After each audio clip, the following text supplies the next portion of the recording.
Hi everyone, welcome back to the channel. In the latest visit update, there's an amazing new enchant called Secret Hunter.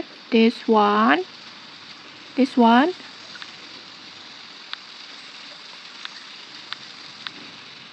this one,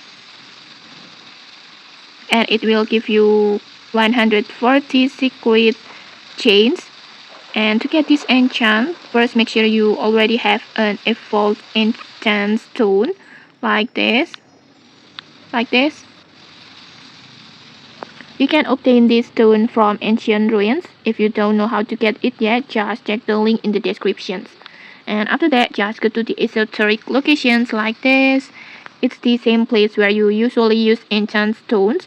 And then next, activate the rod that you want to enchant. And then just take out your evolved enchant stone and then tap on the altar like this.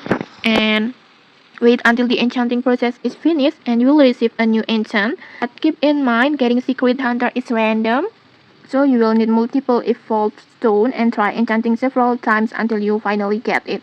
And okay, maybe that's it. If you found this helpful, don't forget to like, comment, and subscribe for more tutorials. Thanks for watching and see you!